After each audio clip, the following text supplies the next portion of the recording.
Mesdames et messieurs, très heureux de vous retrouver pour vous présenter votre magazine Synopsis, magazine de la rédaction de Canal Congo Télévision. L'adhésion plutôt de certains pays africains, notamment la République démocratique du Congo, à la zone des libre-échange continental, ainsi que la problématique autour de la mise sur pied du gouvernement congolais va constituer l'ossature de cette émission Synopsis. Pour ce faire, Synopsis reçoit ce jour dans son numéro Maître Bondo Wabondo. Il est membre Bondo Richard Bondo plutôt. Il est membre du bureau politique de la Convention de République. Et en face de lui, Synopsis reçoit un habitué de cette émission. Il s'agit donc de M. Norbert Yamba Yamba. Il est cadre de l'Union pour la démocratie et le progrès social, ainsi que panafricaniste. Avec nos deux invités, nous allons scruter à fond cette question qui défraie la chronique dans le monde et en République démocratique du Congo. Monsieur Bondo, Maître Bondo, je commence d'abord par vous. S'agissant du premier point de la zone de libre-échange continentale que certains pays adhèrent, j'aimerais savoir d'abord c'est quoi la ZLEC, parce que d'autres disent que c'est également la zone de libre-échange, celle qui le dit son nom, mais les spécialistes pensent que la ZLEC c'est le marché commun ou l'union économique. Mais vous, quels seraient les termes appropriés ou adéquats pour décrire ces projets qui est la ZLEC? Vous savez, les concepteurs de chaque terminologie pensent toujours à faciliter la compréhension aux consommateurs que nous sommes. Une zone de libre-échange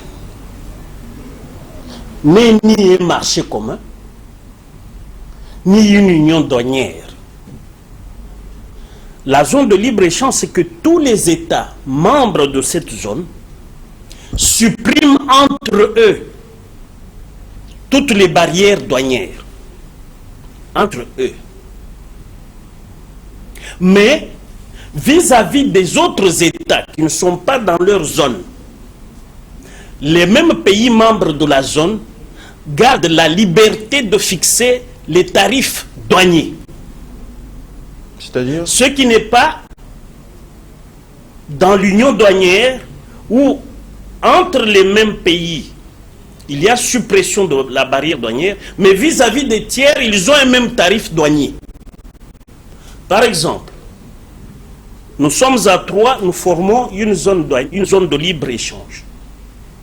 Mais vis-à-vis du quatrième État, chacun de nous a la liberté de dire les produits qui viennent de ce pays-là, chez nous, au lieu par exemple de dire que le produit vivrier ou tout ce qui concerne l'alimentation est taxé à 3%, nous disons c'est 1%.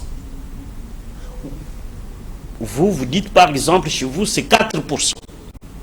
De l'autre côté on dit 1% et demi. Ça c'est la zone de libre-échange. Entre nous, il n'y a pas de barrière douanière, mais vis-à-vis des tiers, nous gardons chacun la liberté de fixer le tarif douanier. C'est-à-dire pour tout ce que nous importons, comment nous allons voir, qu'est-ce que nous allons fixer, et ce par rapport aux besoins internes que nous avons chez nous. Ce qui n'est pas la même chose dans l'union douanière. L'union douanière, c'est que nous tous, vis-à-vis du quatrième là, qui n'est pas avec nous, qui n'est pas dans notre union, nous avons le même tarif pour les mêmes produits que nous avons du ciment que nous importons chez lui. Vous avez le même, vous appliquez le même tarif que chez moi, que chez vous. Mais Maître Bondo, voilà. Si les négociations sont avancées, bien évidemment, sur les questions de la libre circulation des facteurs des productions plutôt, vous ne voyez pas qu'il s'avère particulièrement différente pour la création d'une union douanière? Vous savez, ici, il y a une question de l'intégration régionale. Oui. Ça part des pères de nos indépendances en Afrique. il y avait deux blocs, le bloc de Casablanca et le bloc de Monrovia. Ceux qui cherchaient à avoir les États-Unis d'Afrique comme les Kwame Nkrumah, et ceux qui disaient nous y allons par étapes. Mais finalement, ils se mettront d'accord pour créer en 1963 l'organisation de l'unité africaine. Oui. Et aujourd'hui, nous avons plus ou moins 160 organisations sous-régionales en Afrique. Plus ou moins 160. Vous avez le COMESA, vous avez ceux qui partent de l'Éthiopie jusqu'en Afrique du Sud, vous avez la communauté économique de l'Afrique de l'Est, vous avez l'Union douanière de l'Afrique de l'Ouest. Tout ça, plus ou moins 160. Maintenant, quel est l'objectif? C'est d'atteindre l'intégration du grand marché de l'Afrique. Et la zone de libre-échange est un atout pour nous. Nous ne pouvons pas aujourd'hui, avec l'évolution du monde, mais nous avons aujourd'hui un atout majeur qui nous est incontournable par rapport aux enjeux économiques. C'est cette mondialisation. Comment nous qui sommes du tiers-monde, qui sommes sous-développés, ou en voie de développement, ou en voie d'émergence, comment nous allons affronter les pays hyper développés si nous ne savons pas comment nous-mêmes gérer ce qui vient de ces pays-là et comment nous comporter ensemble par rapport à la protection de notre marché ou à la sauvegarde du pouvoir d'achat de nos populations respectives si nous ne commençons pas par quelque part, à savoir cette zone de libre-échange qui pour moi vient à point nommé parce qu'avec la mondialisation, si nous nous prenons garde, si nous ne faisons pas très attention, nous ne sommes pas attentifs au comportement des multinationales qui ne sont pas nôtres. Parce que les multinationales naissent dans les pays hyper développés, mais qui cherchent des débouchés.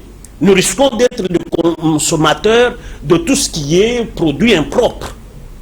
Et c'est pour cela que je dis, cette union, non, cette zone de libre-échange peut être un premier pas parce que une marche de 1000 km commence toujours par un premier pas. Mais vous avez parlé de père de l'indépendance tel que Kwame Nkrumah et ainsi de suite. Mais eux voulaient à ce que cette zone de libre-échange puisse se développer au niveau du continent en se protégeant des intérêts impérialistes occidentaux. Vous ne voyez pas que cette dimension manque dans cette zone de libre-échange dans certains pays africains? Non, nous ne pouvons plus aujourd'hui vivre à l'autarcie. En autarcie, nous ne pouvons plus. Je vous ai dit, il y a la mondialisation. Et vous savez, moi j'ai toujours dit que l'Afrique étant le berceau de l'humanité, c'est de chez nous que partent les grandes idées de l'Afrique. Cette mondialisation, à un certain moment, personne ne croyait bien dire. Senghor, le président Senghor, oui. Il a parlé de la civilisation de l'universel. Il parlait cela en termes culturels. Or, après sa mort, aujourd'hui, ce que nous vivons, la civilisation de l'universel est là. C'est ce qu'on appelle la mondialisation.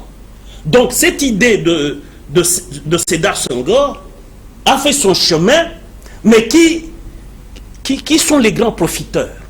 Ce ne sont pas nous les Africains. Et c'est pour cela que moi je dis, avec cette zone, ceux qui avaient combattu l'intégration régionale de toute l'Afrique pour avoir un marché africain, pour l'émergence des économies africaines, et parler d'une seule voix par rapport aux autres continents, ou à la communauté internationale, aujourd'hui, ils disent, attention, la mondialisation est un danger parce que nous risquons de ne pas saisir la balle au bon, mais commençons par quelque part.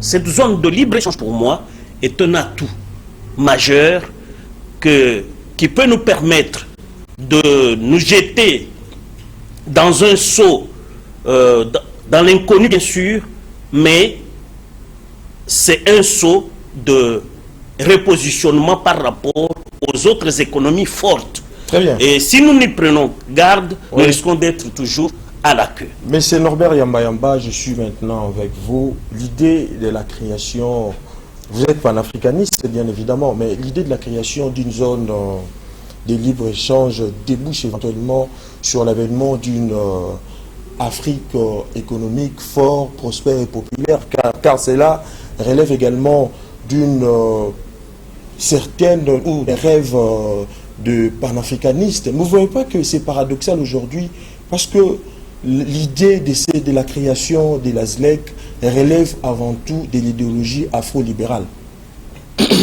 Merci beaucoup. Je salue d'abord Maître Bondo Richard, que j'ai toujours reconnu comme juriste, mais qui m'a émerveillé par rapport à la compréhension de ces aspects économiques de la chose. C'est comme ça que l'homme politique congolais doit faire un effort d'être un peu plus polyvalent pour construire une puissance du savoir, de manière à bien gérer la République. Oui. Lorsqu'on reste sectariste, on reste sectoriel, et donc on ne saura pas véritablement aider le pays à avancer. Répondez maintenant à la question. Alors maintenant, je voudrais, cher Edi Kabea, vous dire que Maître l'a dit, hein, vous savez que notre continent, fut un pays, 30 millions de kilomètres carrés. Mais ce continent a été saucissonné sur base d'une carte mal dessinée. Et c'était à Berlin, où on nous a divisés par des personnes qui n'ont jamais été dans nos pays. Et qui, visiblement, au regard de leurs intérêts, ont estimé que tel endroit devienne un pays, etc. Et Maître Bondo l'a dit, le père de l'indépendance, des gens comme Kwame Nkrumah, le groupe de Kansablaga, des gens comme Sékou Touré, des gens comme Modibo Keïta, des gens comme Lumumba à son temps, il faut y ajouter Nasser, ont estimé qu'il était quand même nécessaire que l'on puisse construire les États-Unis d'Afrique. Lorsqu'on construit les États-Unis d'Afrique, c'est qu'on met en place un État fédéral. Et cet État doit fonctionner comme tel. Vous savez que l'Europe a tout terminé. Que ce soit la forêt, que ce soit les richesses minières, l'eau, elle est même polluée. C'est 0,6% de ce qui représente l'eau douce. Tout est resté en Afrique.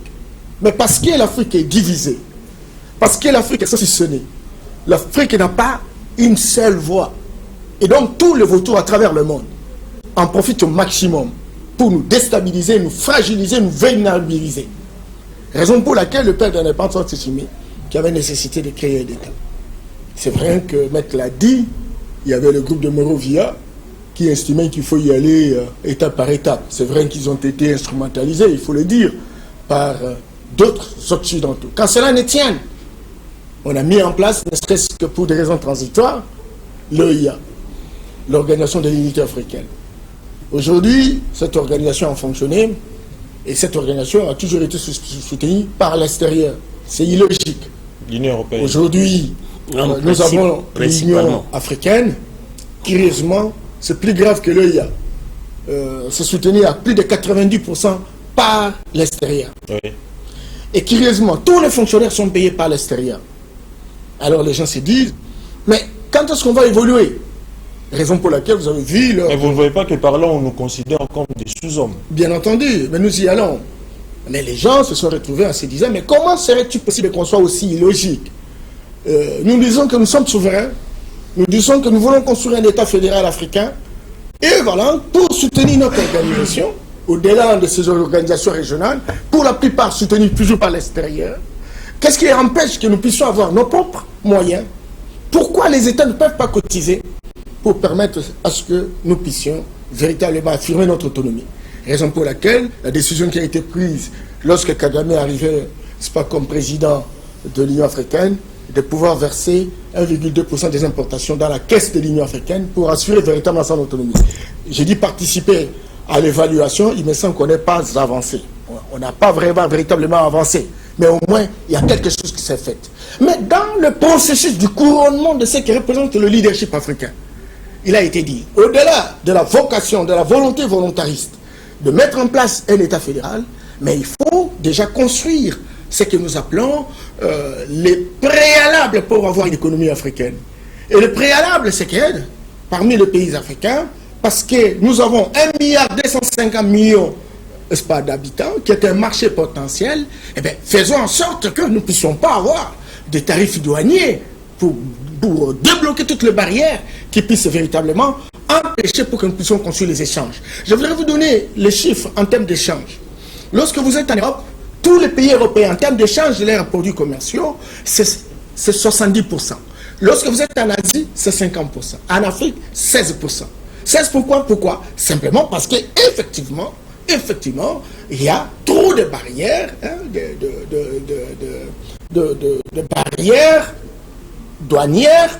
Et il y a aussi un problème de production, parce qu'on va échanger comment si on ne produit pas, etc., avec des faiblesses et des technologies, etc. Et donc les gens se disent, oui, nous sommes en train d'avancer vers la construction des États-Unis d'Afrique, construisons des corridors, mettons en place une zone de libre-échange, facilitons les échanges, créons les interactions dynamiques, cela nous permettrait véritablement de nous familiariser, encore que maintenant... Mais monsieur Norbert Yamba, en fait, vous parlez de ça, mais il faut également protéger, il y a une nécessité de protéger l'industrie naissante, mais la zone de libre-échange continentale n'affirme nullement la volonté pour l'Afrique de protéger son industrie naissante. Non, la zone de libre-échange pose 3 C. Le premier C, c'est la compétitivité. D'abord. Le deuxième C, c'est la connectivité.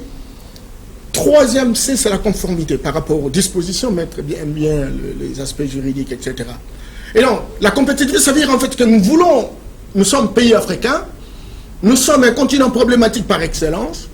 Maintenant que nous voulons véritablement construire notre économie, nous avons intérêt à mettre sur la place publique notre compétitivité, que chaque pays s'investisse pour produire de manière, dans le cadre de la politique d'avantages comparatifs, on peut pouvoir exporter. Ça, on en a besoin.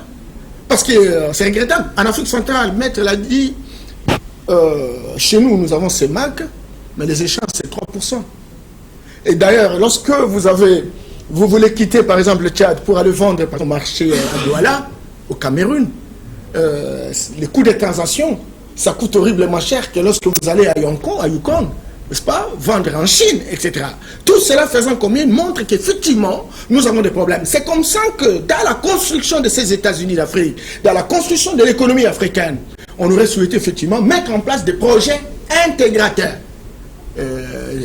À l'instar de ce que vous avez entendu, le port-rail, etc.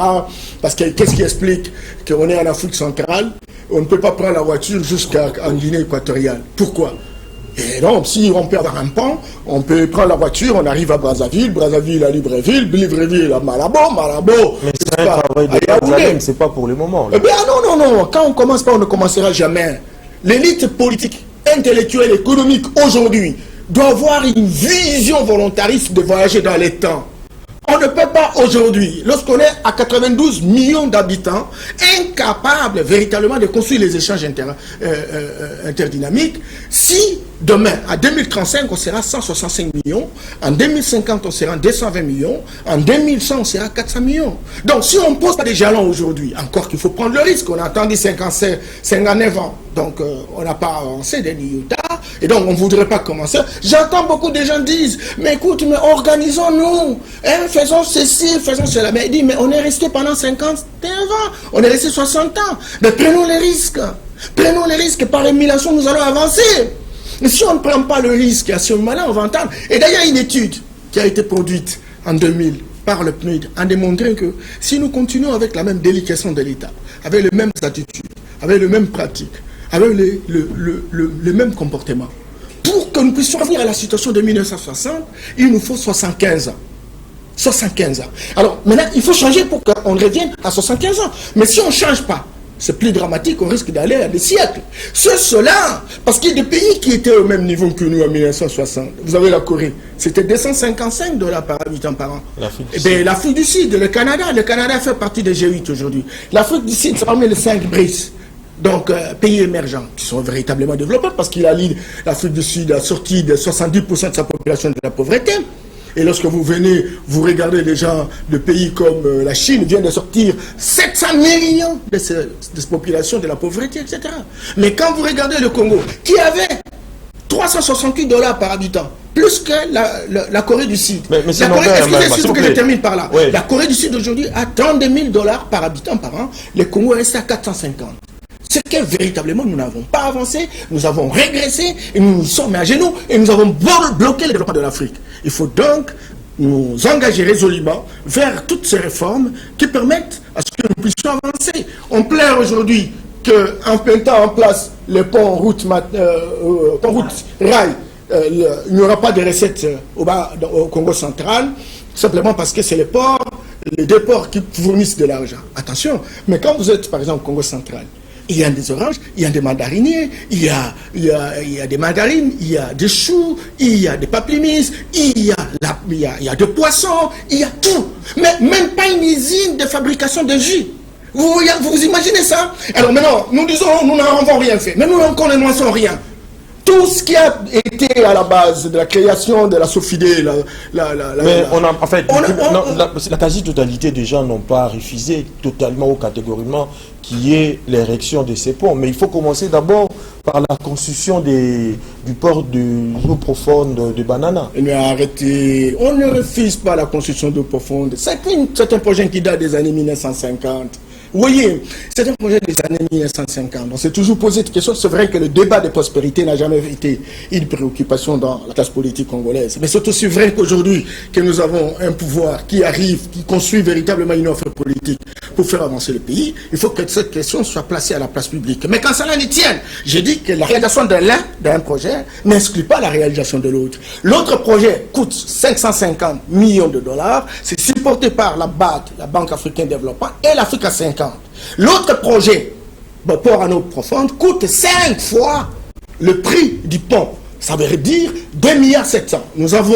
Nous avons, comme vous le savez, un budget, une moyenne d'un budget de 4 milliards, etc. Mais nous avons la possibilité également, au regard du partenariat public, de l'approche du partenariat public-privé, de drainer d'autres investisseurs pour qu'ils viennent véritablement faire cela. Mais alors, il ne faut pas non plus bloquer un projet dont nous avons déjà le financement pour dire que non, voilà, commençons par ceci. Oui, c'est une priorité nationale. Nous devons nous battre pour que véritablement nous puissions drainer des investisseurs autour de ça, mais faisons, les choses peuvent se faire de manière concomitante, les deux projets, pourquoi pas. Mais on ne va pas, l'un projet puisse inhiber l'autre. Parce que ce n'est pas le budget de la République qui sort de l'argent pour réaliser cela.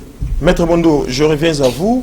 En créant cette zone de libre-échange continentale, l'idée du père, le père fondateur de la ZLEC était de donner un coup de fouet au commerce intra-africain qui stagne aujourd'hui à 15% contre environ 41% pour les États-Unis d'Amérique, 61% pour l'Asie, ainsi que 67% pour l'Europe.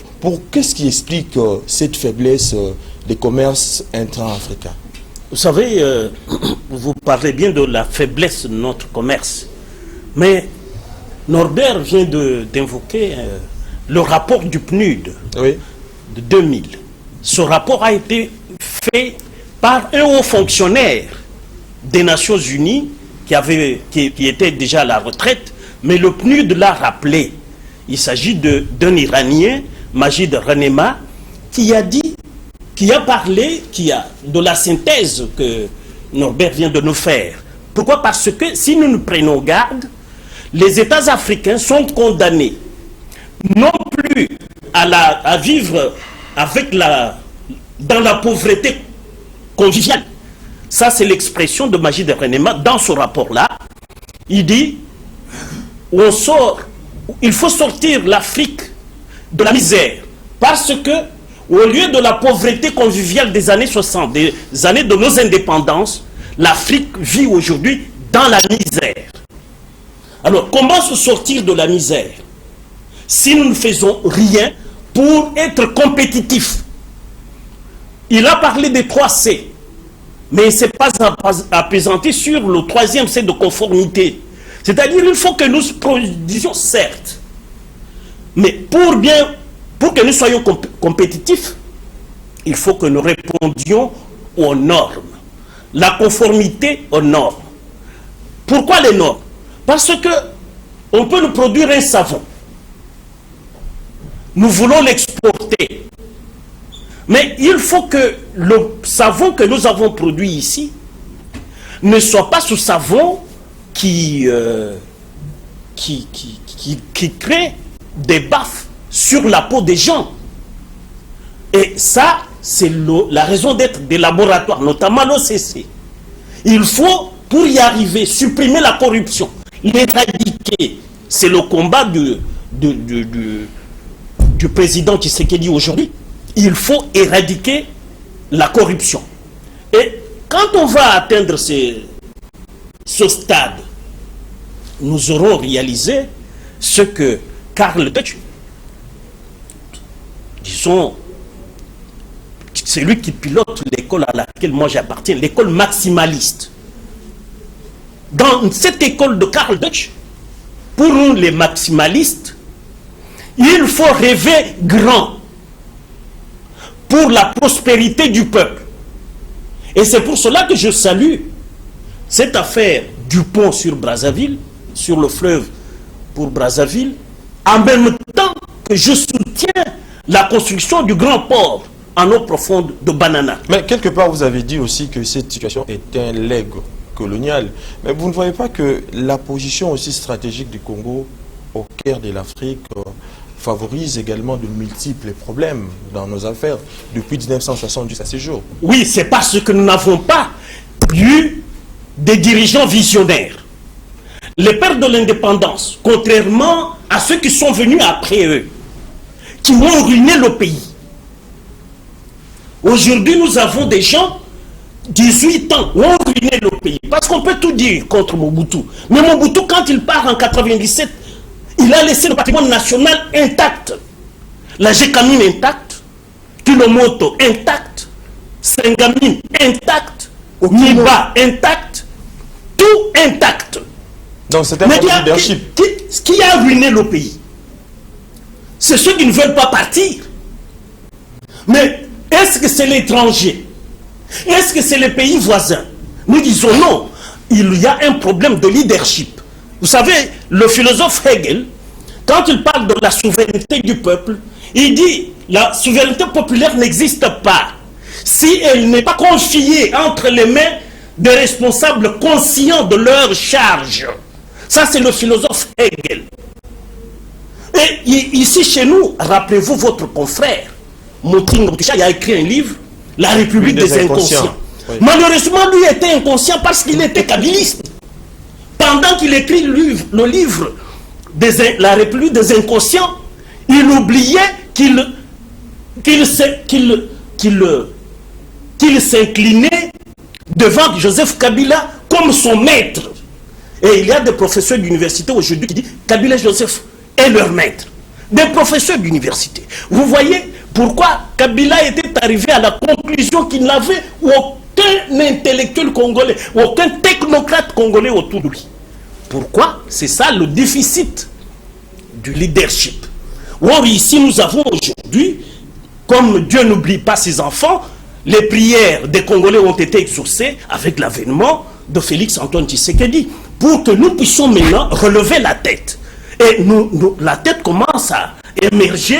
Pourquoi? Parce que le leadership que nous avons, c'est à quelle porte frapper. Comme Mao disait, il faut monter du haut de son cheval. Dans le petit livre rouge de Mao Tse-tung, il faut monter du haut de son cheval pour voir ce qui se passe dans le jardin. Donc ici chez nous, il faut insister sur le troisième C dont a parlé Norbert, la conformité aux normes de nos produits par rapport aux consommateurs. Les consommateurs peuvent être africains, peuvent être asiatiques, peuvent être américains, peuvent être européens. Et nous, notre place au centre du monde se justifie.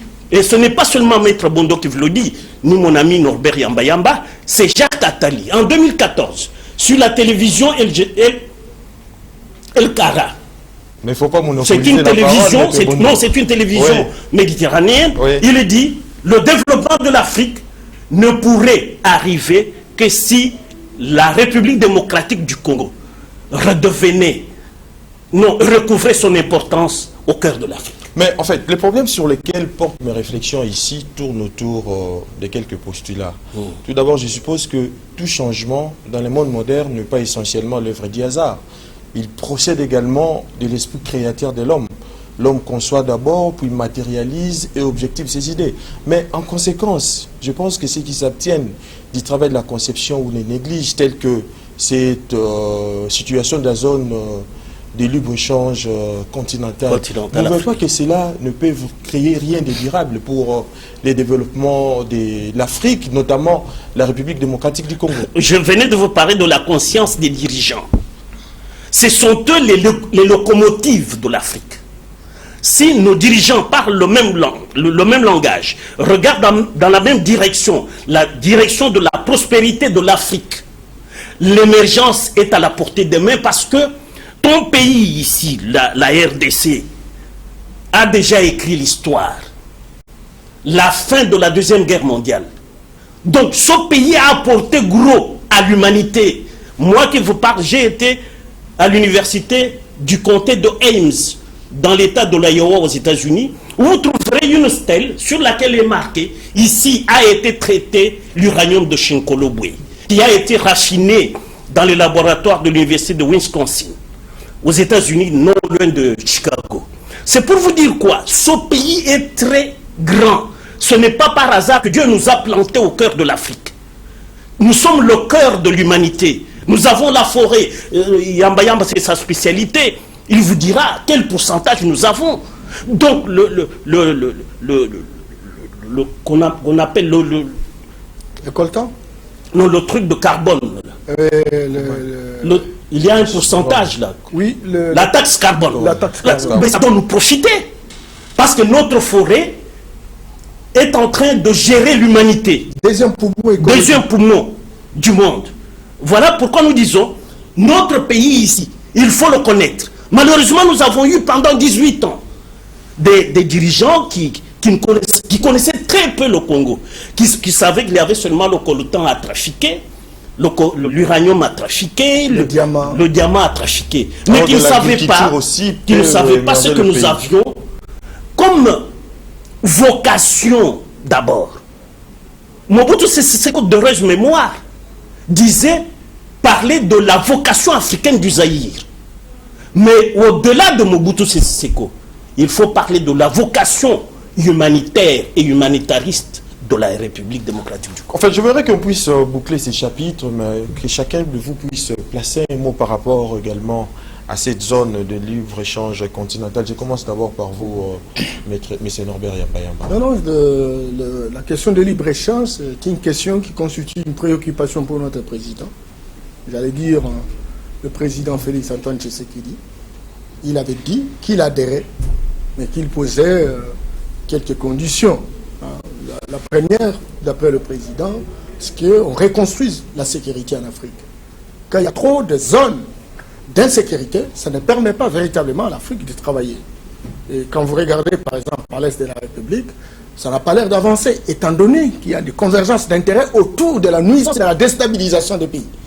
Pourquoi les Africains doivent pactiser dans des mouvements de complotation qui permettent de déstabiliser le voisin? Il faut sortir véritablement de cela. Deuxième chose, je voulais également dire que on peut bien construire la zone de libre-échange. Mais attention, parce que nos administrations sont très faibles, sont très perméables. Qu'est-ce qui va se passer?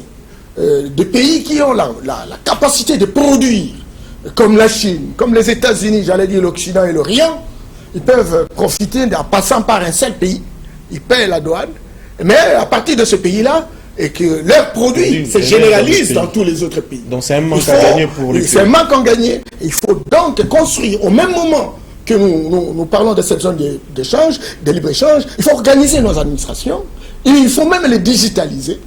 Et il faut donc reconvertir l'élite politique pour qu'elle puisse véritablement avoir des ambitions, mais il faut également travailler dans la perspective d'organiser la sécurité et l'intégrité territoriale. À ce moment-là, toutes les conditions seraient réunies pour qu'on puisse travailler sur notre système d'éducation, parce que notre éducation, c'est une éducation d'embâtardisation. On crée trop de chômeurs, de luxe, on crée trop de perroquins, de récitateurs. Il faudrait en fait, au même moment que nous avons les produits tels que cités par Maître Bondo, l'or, cuivre, etc., que nous ayons naturellement, n'est-ce pas, deux machines qui transforment pour créer ce que nous appelons une chaîne de valeur ajoutée. On a extrait, on va engager les gens, on a transformé, on va engager les gens, on commercialise, on engage les gens, on est dans un processus de résolution du chômage. On a besoin également que nos universités deviennent des laboratoires de production de technologies. Il est anormal qu'on puisse justement avoir des universités dont les gens prennent tout leur temps à faire des implantations sans pour autant se préoccuper de ce qui représente le besoin de la société, et tout le monde a tendance à utiliser « je suis un éminence sur le plan de société ». On a fait quoi? Et troisièmement, il faudrait également, et là je termine, il faut mettre en place un système de gouvernance. Une gouvernance qui permette de mettre en place un système de surveillance mutuelle, où personne ne peut prendre évidemment l'argent n'importe comment. Et pour le faire, il faudrait que ce soit une volonté volontariste du chef de l'État, encore qu'aujourd'hui on en a. Il faut que les cours et tribunaux se reconvertissent. Il faudrait que l'inspection générale de finances se retravaille. Il faudrait que la Cour des comptes travaille. L'agence de renseignement qui devient l'agence d'intelligence travaille. Le Parlement, le Sénat et l'Assemblée. La société civile qui devient faire le contrôle citoyen au lieu d'aller dans les incantations, etc. Et donc tout cela faisant commune montre très clairement que nous sommes en train véritablement de construire notre identité, notre leadership pour affirmer notre autonomie et entrer en compétition avec les autres. Maître Bondo, en fait, puisque nous sommes déjà pratiquement à la fin de cette émission, j'aimerais que vous puissiez commencer d'abord par débuter, vous ne pouvez pas émettre votre mot de la fin, mais commencer par cette problématique autour de la mise en place du gouvernement de la République démocratique du Congo. Merci beaucoup, M. Kabeya, mais pour y arriver, je termine en 2 mots. Oui. Pour nous, de l'école de Karl Deutsch, l'école maximaliste, nous disons simplement que tout cela, tout le tableau peint Norbert est très beau, mais il doit insister pour que ça arrive chez les autorités sur la sécurité, parce qu'à notre école fédéraliste de Karl Deutsch, nous disons que la sécurité est un prérequis fonctionnel.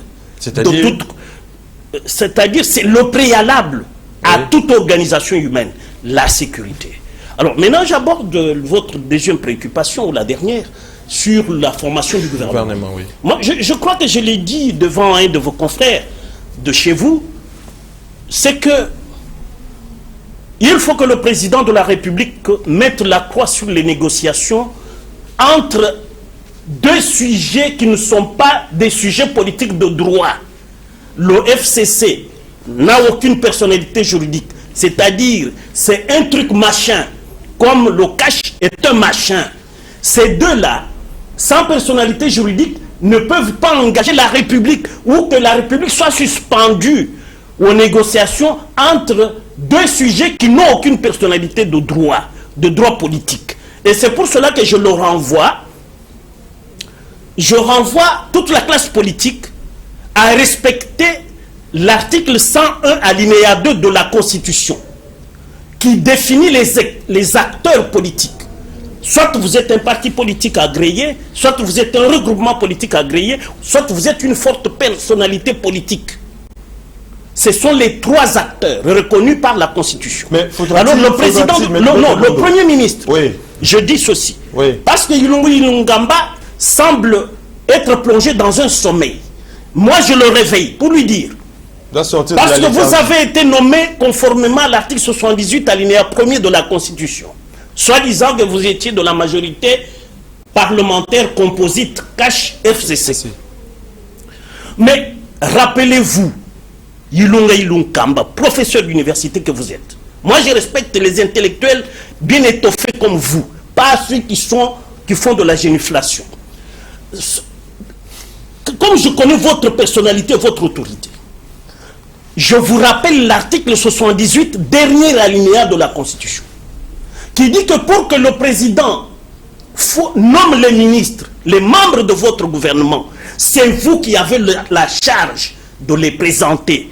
Dans ces conditions-là, prenez déjà contact. Mais Maître Bondo, avant de tirer à boulet rouge sur les nouveaux premiers ministres... Je ne tire pas à boulet rouge, je lui prodigue des conseils conformes à la Constitution. Mais la question que l'on doit se poser de toutes nos lèvres est celle de savoir qu'est-ce qui trémerait autour de ces deals FCC cash, et qu'est-ce qui bloque la machine pour qu'il y ait normalement la mise en place du gouvernement. Pour ma part, la République démocratique du Congo est un état de droit, selon l'article 1er de la Constitution. Oui. Dans un état de droit, c'est la loi qui régente tout. vous me parlez d'un deal entre FCC et Cash. Avant qu'il y ait un deal entre FCC et Cash, il faut d'abord que FCC existe, que Cash existe. Parce que ça n'a pas d'arsenal juridique. Non, il y a le code des contrats congolais. Oui. Dans le code des contrats congolais, à l'article 30, c'est ce qu'on appelle communément le code civil livre 3. C'est le code des contrats et des obligations. Ça, c'est le thème donné par une intelligence congolaise, le très regretté et l'éminent professeur Kalou Mbikaï, de reste mémoire. Il dit le code des contrats et des obligations. Oui. À l'article 30, on dit ce qui est illicite ne peut produire aucun effet. Donc tout contrat assis sur une cause illicite, notamment Cash qui n'existe pas, FCC qui n'existe pas, Lamouka qui n'existe pas, pour vous tirer d'affaire, remettez-vous à ce que la Constitution prévoit à l'article 101, alinéa 2. C'est-à-dire, prenez contact avec les partis politiques ou les regroupements politiques agréés au 22 juin 2018 et publié au journal officiel 7 juillet 2018 par Nova Sakani, entre guillemets, professeur d'université. Mais il faut une majorité parlementaire. Est-ce qu'on doit nécessairement consulter ces partis tels que vous les dites, alors que même FCC Cash sont là pour qu'on puisse en fait chercher à tirer une majorité pour qu'il y ait des ministres au sein du gouvernement? C'est pour cela que moi, je souscrivais à la position du président de la République à Windhoek, quand il disait qu'aussitôt revenu à Kinshasa, il nommerait un informateur. Pourquoi il a fallu que l'informateur nous identifie la vraie majorité? Mais comme on est passé par le jeu de soi-disant accord entre Cash et FCC, c'est-à-dire deux individus sans mandat, se sont rencontrés et ont rédigé un petit texte d'une page, d'une demi-page, où l'on disait que Cash existait, FCC existait, je signe Jean-Marc Kabound, je signe Némi Mouilani Oulongi. Ces deux personnes-là. Mais c'est à Marc Kabound qu'on avait confié cette mais page. Non, aucun mandat. Maintenant, à qui incombe la faute? La faute incombe aux deux personnalités-là. C'est des criminels contre la République. Mais Norbert Yamba, je termine par vous. Faudra-t-il admettre aujourd'hui que le chef de l'État est devant un dilemme parce qu'il n'arrive pas à nommer un gouvernement? Je suis tenté, élève en droit, d'écouter un sommitain comme Maître Bondo lorsqu'il développe cela. Je suis tenté véritablement de lui donner raison. Moi, je dis, si les prémices ont été mal posées, il n'y a pas de conclusion. Il n'y a pas de conclusion. Parce qu'il ne peut poser les actes susceptibles de produire des effets de droit que les personnes morales qui ont la personnalité juridique. Or, la personnalité juridique s'acquiert par un acte juridique. Il me semble que le CACH, le FCC, ne sont pas reconnus comme tels. En tant que tels, ils ne peuvent pas poser des actes qui sont susceptibles de produire des effets de droit. Et peut-être que la difficulté, c'est cela. Deuxième difficulté, c'est que lorsque le président de la République avait pris l'option, effectivement, de nommer un informateur, on aurait pu avancer. Parce qu'en fait, ne peut poser des actes. Maître l'a dit, il y a 3 catégories. Je ne y reviens pas. Et ce sont ces catégories-là qui devraient être identifiées et qui devraient véritablement se prononcer par rapport au choix de leur adhésion à un groupement, à un gouvernement quelconque. Il me semble qu'on n'a pas été de cette question-là. Alors, qu'est-ce qui bloque? Moi, je voudrais simplement dire une chose. Il y a un combat entre deux options, deux tendances. Il y a une tendance qui était habituée à considérer le pouvoir comme une euphorie de jouissance. Il faut y être, il faut se positionner, il faut partager le butin. Mais il y a une tendance qui arrive et qui voudrait véritablement ramener sur la table le débat de prospérité de notre peuple. Et donc, si on veut véritablement aller dans la logique de la prospérité de notre peuple, il faut donc checker les hommes et les femmes qui veulent véritablement adhérer à cette dynamique. Il me semble que le pays a été pollué. Il y a eu une classe politique imbécilisée. Il faut donc que le président puisse prendre le temps de pouvoir examiner poste par poste, individu par individu, avant que vous puissiez être alignés à notre léopard, qui est notre gouvernement de la République. Ça pose problème. Alors, comme l'autre tendance est basée sur le positionnement politique, on a difficile à écouter ce langage-là de prospérité. L'UDPS a signé un contrat. Un content qui relève véritablement de la thématique de base en 2011 du président Tshisekedi. Peuple d'abord. Le président Félix arrive, il met en place un programme qui s'intitule « Vaincre la pauvreté ». On va vaincre la pauvreté avec des gens qui ont construit un îlot d'abondance dans un océan de misère. Ça, c'est une interrogation, c'est une question questionnante. Mais nous voulons... Mais vous, de l'IDPS, vous étiez d'accord avec ces deals, ces cash? Qu'est-ce que vous appelez deal? L'article 169, j'ai mon maître devant moi, voudrait qu'en fait qu'on définisse les politiques ensemble, entre le président de la République et, n'est-ce pas, le Premier ministre. Quel que soit son bord, il y a une nuance avec la Constitution française. Et nous avons estimé, parce qu'effectivement, il y a eu un arrangement institutionnel des subalternes qui a monté ce qu'on a monté. Ils ont une majorité. J'allais dire beaucoup de questions par rapport à ça, c'est vrai. Mais ils ont une majorité. Soyons ensemble, construisons une coalition et allons de l'avant. Peut-être que la personne change, on peut profiter véritablement même de leur expérience. Malheureuse soit-elle, mais les gens peuvent se convertir. Et on a qui à ça? On y est. Or, les gens n'ont pas les cœurs dans l'ouvrage. Mais écoutez, je suis très, très optimiste. Je sais que le président le tête, le président est un diplomate fin. Il va réussir véritablement à convertir nos frères. Ce sont des Congolais. Parce qu'aujourd'hui, l'Afrique est bloquée. L'Afrique ne peut pas avancer. Même la zone de libérance ne réussira pas. Étant donné que le Congo est à genoux et le Congo est au cœur de l'Afrique, on ne peut pas respirer si on n'a pas de cœur. Puisque les temps qui nous a imparti tout ça à sa fin, nous sommes arrivés pratiquement à la fin de cette émission Synopsis. On se retrouve le vendredi prochain avec un autre... Je n'ai pas dit mon dernier mot. Portez-vous bien et bonne suite des programmes sur Canal Congo Télévision. Merci bien. Merci.